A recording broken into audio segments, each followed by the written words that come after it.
नमस्कार. मी भाऊ तोरसेकर. तुम्ही बघत आहात प्रतिपक्ष. मित्रांनो, हळूहळू करत सगळ्याच पक्षांना महापालिका निवडणुकांचे वेध लागलेले आहेत.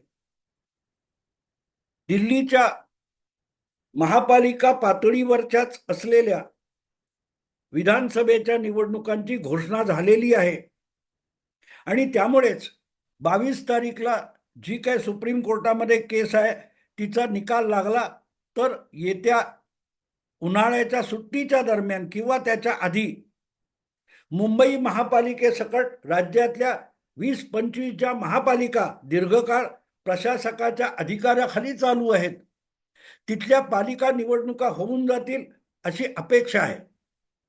खरं तर सगळ्याच राजकीय पक्षांना हळूहळू करत महापालिका, जिल्हा परिषद, तालुका पंचायत या निवडणुकांचे वेध लागलेले आहेत. लोकसभा आणि विधानसभा या स्थिर झालेल्या आहेत आणि आता हळूहळू या खालच्या पातळीवरच्या निवडणुका लवकरच होतील ही निदान कार्यकर्त्यांची अपेक्षा आहे. आणि त्यामुळेच आपापल्या वॉर्डामध्ये, आपापल्या विभागामध्ये, प्रभागामध्ये आपल्याला लोकप्रतिनिधित्व करता यावं, निवडणूक जिंकता यावी या दृष्टीने वेगवेगळे लहान मोठे कार्यकर्ते सुद्धा कामाला लागलेत. वेगवेगळ्या पक्षांनी सुद्धा जमवाजमव सुरू केलेली आहे.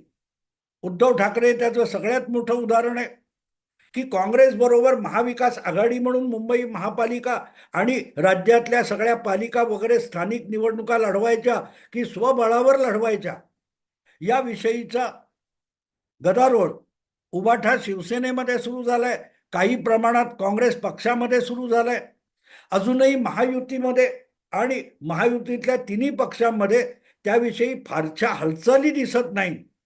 पण जमवाजमव मात्र सुरू झालेली आहे.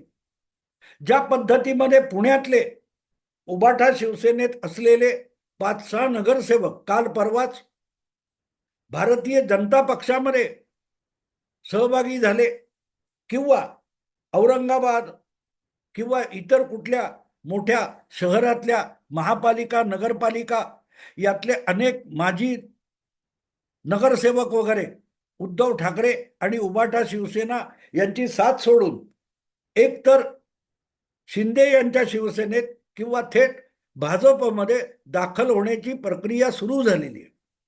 आणि त्याचा अर्थ सरळ आहे की त्यांना लवकरच आता राजकारण, वरचं राजकारण, राज्य पातळी आणि राष्ट्र पातळीवरचं राजकारण स्थिर झालंय, प्रस्थापित झालंय. त्यामुळे लवकरच स्थानिक निवडणुका होतील याची त्यांना खात्री वाटते.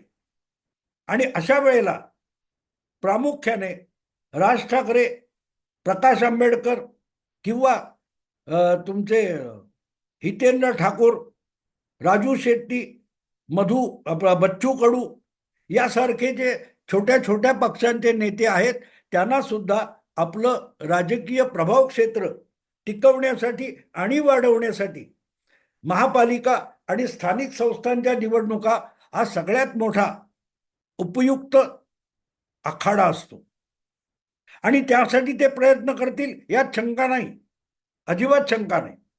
पण मुद्दा असा आहे की या छोट्या पक्षांनी किती उड्या माराव्यात यालाही मर्यादा असल्या पाहिजे. मला असं वाटतं की विधानसभा आणि लोकसभा या लोकसभेच्या निवडणुकीमध्ये या छोट्या 1-2 जिल्ह्यापुरत्या असलेल्या पक्षांना किंवा अतिशय विरळ प्रभाव क्षेत्र राज्यात असलेल्या पक्षांना लोकसभेला फारसा आपला प्रभाव दाखवता येत नाही, छाप पाडता येत नाही. पण विधानसभेमध्ये काही प्रमाणात असे पक्ष आपली चमक दाखवू शकतात.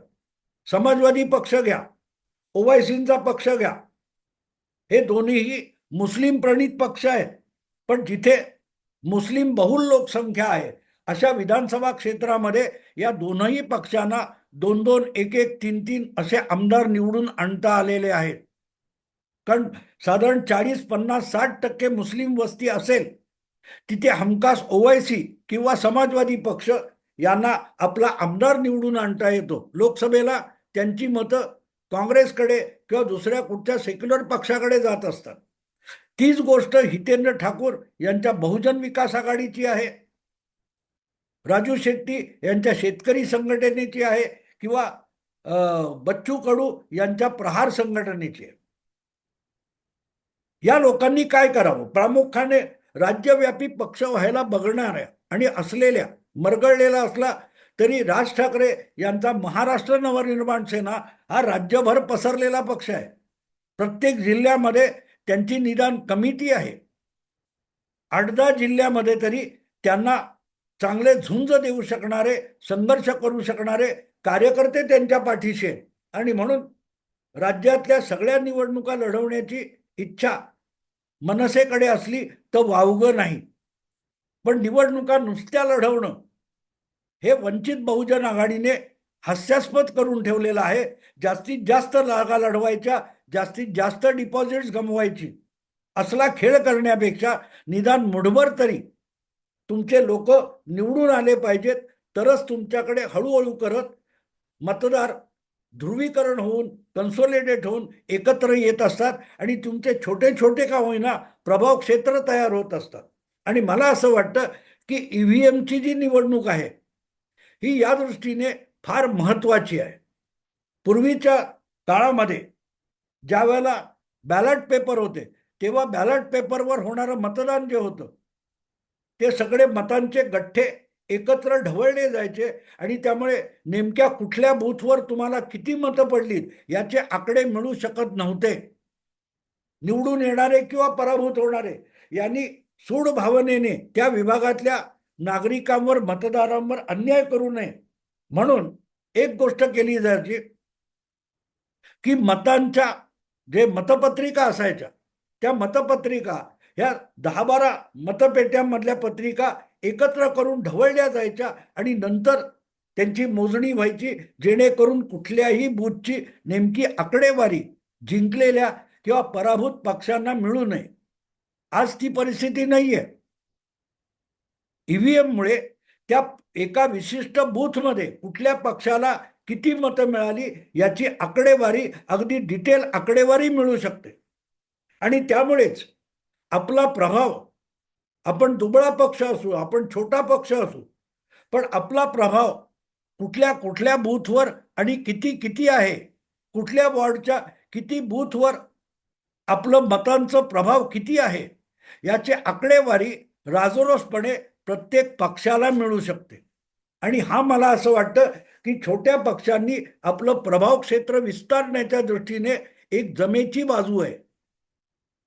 की समजा एका वॉर्डमध्ये जर एक काय म्हणाल तुम्ही 25-40 मतदान केंद्र असतील, 50 मतदान केंद्र असतील, त्यापैकी 50 मतदान केंद्रामध्ये जर 15-18 बूथवर तुम्ही सर्वात मोठा पक्ष मतदानामध्ये ठरला असाल तर तो वॉर्ड लढवणं त्या छोट्या पक्षाला जमेची बाजू म्हणून उपयोगी पडू शकतो. म्हणून ही आकडेवारी जो उपलब्ध आहे तर अशा बनसेसारख्या बहुजन विकास आघाडी किंवा वंचित बहुजन आघाडी यासारख्या पक्षांनी, मला असं वाटतं की या बूथ वाईज जी आकडेवारी उपलब्ध आहे लोकसभा किंवा विधानसभा मतदानाची, ती आकडेवारी गोळा करून त्याचा तारतम्याने अभ्यास करावा, तुलनात्मक अभ्यास करावा आणि त्या तुलनात्मक अभ्यासावर आपलं नेमकं प्रभाव क्षेत्र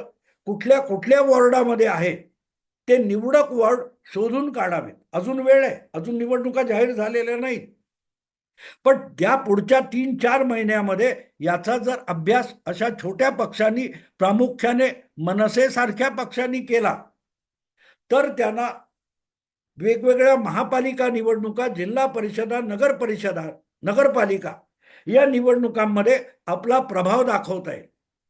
उगाच 100 उमेदवार उभे करायचे आणि 98 जागी डिपॉझिट गमवायची असा खुळेपणा करण्यात अर्थ नसतो.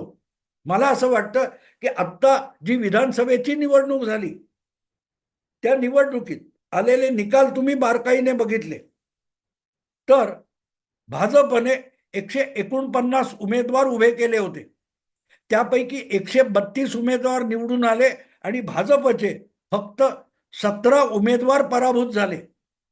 पण त्या 17 उमेदवारापैकी एकालाही डिपॉझिट गमवावं लागलं नाही. ही बाब लक्षात घेण्यासारखी आहे. जी गोष्ट भाजपची तीच गोष्ट एकनाथ शिंदेची सुद्धा आहे. एकनाथ शिंदेनी ज्या काय 80-90 जागा वगैरे लढवल्या असतील, त्यामध्ये मला वाटते 5 किंवा 6 जागी त्यांच्या उमेदवारांना डिपॉझिट गमवावं लागलं. पण 30-35 जागी उमेदवार पराभूत झाले. काय 25 जागी असतील, मला आकडा निश्चित माहीत नाही, तरीही त्याला डिपॉझिट गमवावं लागलं नाही. तीच गोष्ट अजितदादांच्या राष्ट्रवादी काँग्रेसशी सांगता येईल, की जितक्या जागा लढवल्या त्यामध्ये अतिशय किरकोळ जागी डिपॉझिट गमावलं. म्हणजे महायुतीचं सगळ्यात मोठं निवडणुकीचं तंत्र असं होतं की प्रत्येक तीनही पक्षांनी कमीत कमी जागा लढवल्या आणि त्यातल्या जास्तीत जास्त जागा जिंकल्या. हे जे निवडणुकीतलं तंत्र आहे, मला असं वाटतं की हे एक निवडणूक जिंकण्याचं गणित आहे, समीकरण आहे. आपण किती जागा लढवल्या याला महत्व नाही, कारण जितक्या जागा जास्त लढवाल तितक्या तुमच्याकडे असलेली उपलब्ध साधनं, वस्तू, माणसं यांची शक्ती, ऊर्जा विभागली जाते. त्याऐवजी मोजक्या जागी तुम्ही आपली सगळी ताकद, आपली सगळी साधनं केंद्रित केली तर कमीत कमी जागा लढवून जास्तीत जास्त जागा जिंकता येतात. भाजप, एकनाथ शिंदे आणि अजितदादा या तीनही पक्षांनी गेल्या विधानसभा निवडणुकीत हा दिलेला सगळ्यात मोठा धडा आहे. मनसेने 100-125 कितीतरी जागा लढवल्या, किती जागी डिपॉझिट केलं या गोष्टी बाजूला ठेवा. मला असं वाटतं की मुंबई, ठाणे, पुणे, नाशिक अशा महानगरामध्ये प्रामुख्याने मनसेचा गेल्या 15 वर्षात कुठे ना कुठे प्रभाव आहे आणि त्या प्रभावाचं प्रतिबिंब त्यांनी काल परवा लढवलेल्या विधानसभा निवडणुकीच्या मतदानामध्ये नक्की पडलेलं असेल. आपण किती जागी डिपॉझिट गमावलं, किती जागी 1-2 नंबर, 3 नंबर, 5 नंबर आलो याचा अभ्यास मनसेने करायला हवा. पण तो करताना त्या विधानसभा मतदारसंघात जितके मतदान केंद्र आहेत, बूथ आहेत, त्यापैकी किती बूथवर आपल्याला कमीत कमी 30 ते 40% अधिक मतं मिळाली आणि असे बूथ कुठल्या वॉर्डात येतात, त्या वॉर्डात जितके बूथ येतात त्या बूथमध्ये आपल्याला मिळालेली मतं जर 30%, 35%च्या पुढे जात असतील, 25%च्या पुढे जात असतील, तर असे वॉर्ड हे मनसेसाठी किंवा वंचित बहुजन आघाडीसाठी पालिकेच्या निवडणुका लढवण्यासाठी अत्यंत प्रभावशील वॉर्ड असू शकतात. 225-27 ज्या काय मुंबईतल्या महापालिका वॉर्डची संख्या आहे, त्या सगळ्याच्या सगळ्या जागी मनसेने उमेदवार उभे करण्यापेक्षा यापैकी असे निवडक 40-50 वॉर्ड मनसेने बाजूला काढले. अभ्यास करून, समीकरण शोधून, बूथवरची आकडेवारी तुलनात्मक अभ्यासातून बाजूला काढून असे 40-50-60 वॉर्ड मनसेने मुंबईतले निवडून बाजूला केले आणि तिथे आत्तापासून आपल्या उमेदवारांच्या तयारीला सुरुवात केली तर त्यातले 25-30 नगरसेवक निवडून आणणं सुद्धा मनसेला शक्य होईल. शिंदे, फडणवीस किंवा अजितदादा यांनी हाच चमत्कार विधानसभेत घडवून दाखवलेला आहे. महाविकास आघाडीतले पक्ष अधिकाधिक जागा आपल्याला मिळाव्यात, मुख्यमंत्री आमचा पाहिजे म्हणून भांडत बसले असताना असल्या कुठल्याही वादात न पडता महायुतीच्या तिन्ही धूर्त नेत्यांनी कमीत कमी जागा घेतल्या आणि जास्तीत जास्त निवडून आणल्या. आज जे म्हणतात ना राक्षसी बहुमत आहे, 41 अजितदादा, 57 तुमचे एकनाथ शिंदे, या दोघांची बेरीज 98 आमदारांची आहे आणि अधिक भाजपचे 132, म्हणजे 230 जागा महायुती जिंकू शकली. याचं कारण तीनही पक्षांनी समजूतदारपणे कमीत कमी उमेदवार उभे केले आणि उभे केलेत त्यातले जास्तीत जास्त निवडून आणले. आणि हेच मला असं वाटतं भविष्यातल्या निवडणुकांसाठी एक महत्वाचं समीकरण आहे. प्रकाश आंबेडकर काय करतील मला माहित नाही, बच्चू कडू काय करतील मला माहित नाही, पण राज ठाकरे यांच्या महाराष्ट्र नवनिर्माण सेनेकडे अशा तरुण कार्यकर्त्यांची मोठी फौज आहे. त्यामध्ये अनेक जण चांगले सुशिक्षित आहेत, अभ्यासू आहेत, चतुर आहेत. त्यांनी मनावर घेतलं तर राज्यात त्यांनी काल परवा ज्या विधानसभांच्या निवडणुका लढवल्या, त्या निवडणुका लढवल्या त्यामध्ये आपल्याला 10% अधिक मतं मिळालेले बूथ कुठचे हे पहिले आयसोलेट करायचे. एका वॉर्डामध्ये जितके बूथ आहेत त्या बूथमध्ये किती मतं आपल्याला मिळाली त्याप्रमाणे आपण हा वॉर्ड लढवू शकतो, तो नाही लढवू शकत, याचे निर्णय घ्यावेत आणि त्याप्रमाणे तयारी करावी. तेवढ्या मोजक्या जागी जर मनसे आपली सगळी ताकद झोकून देणार असेल तर मग भविष्याच्या राजकारणात आपलं अस्तित्व टिकून पुढच्या विधानसभा वगैरे ज्या निवडणुका येतील त्यामध्ये मोठ्या प्रस्थापित पक्षांना आव्हान देण्या इतकी जमवाजमव या पक्षांना करता येईल.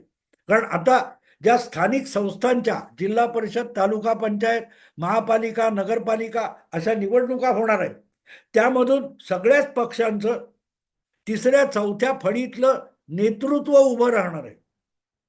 हे नेतृत्व आज उमेदवारी करेल, निवडून येईल, पण पुढच्या 4-5 वर्षामध्ये ते त्यातले मुठभर लोक तरी विधानसभेतले उमेदवार होण्याची शक्यता असते.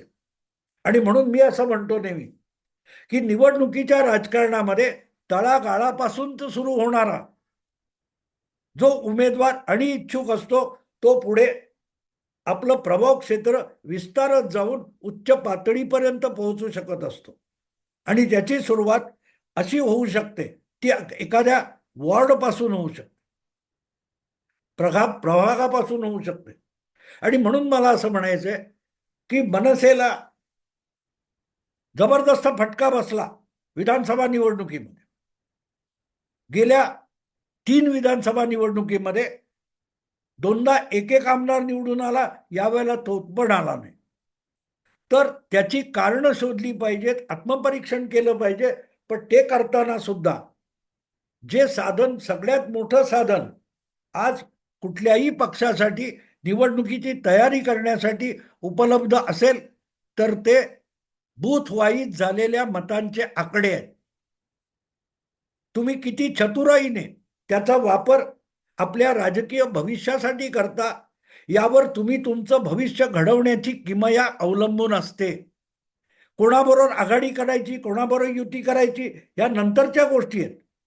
पण जोपर्यंत तुम्हाला आपली प्रभाव क्षेत्र, मग ती एखादी गल्ली असेल, तो बूथ असेल, अशा 10 बूथ मतदान केंद्रांचा एक काय म्हणतो विभाग असेल, एका वॉर्डमध्ये कदाचित जवळजवळचे 7-8 मतदान केंद्र बूथ हे मनसेला प्रभावशाली ठरू शकतील.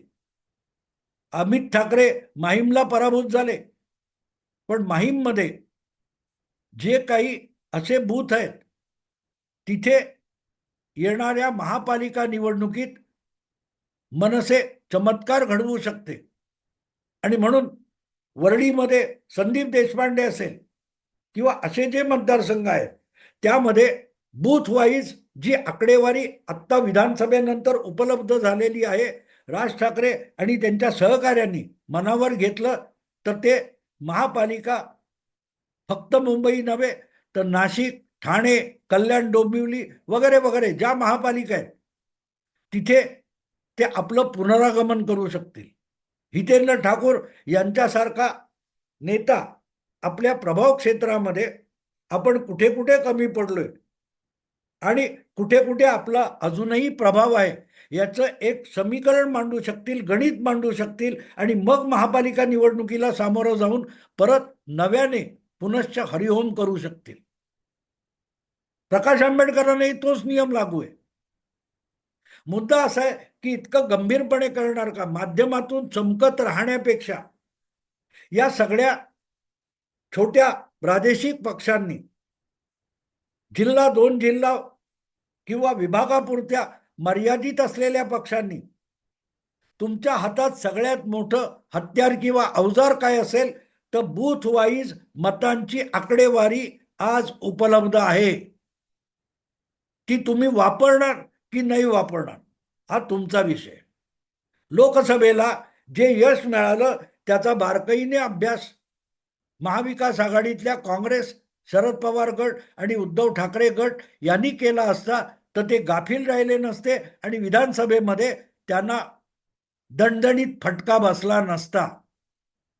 कारण निवडणुकीतलं सगळ्यात मोठं हत्यार आज जर तुमच्याकडे असेल तर ते बूथ वाईज मिळणारे आधी झालेल्या निवडणुकीचे आकडे. तिथेच जिथे प्रभाव क्षेत्र आहे तिकडे सगळी ताकद झोकून देणं म्हणजेच आपल्या राजकारणाच्या भविष्याचा पाया घालणं आहे. मी इतरांचं माहित नाही मला, पण राज ठाकरेंना मी व्यक्तिगत ओळखतो. माझी अनेकदा त्यांच्याशी भेटगाठ आणि गप्पा चर्चा झालेल्या आहेत आणि त्यांच्या सभोवती असलेल्या अनेक तरुणांना मी ओळखतो. त्यांच्यामध्ये हे करण्याची क्षमता दिसत असल्यामुळेच मी हा पर्याय त्यांना सुचवलेला आहे. बाकी त्यांनी त्यांचं भविष्य ठरवायचे आणि घडवायचे. मित्रांनो, हा विषय आवडला, लाईक करा, शेअर करा आणि प्रतिपक्षाला अधिकाधिक सबस्क्राईब करा. नमस्कार.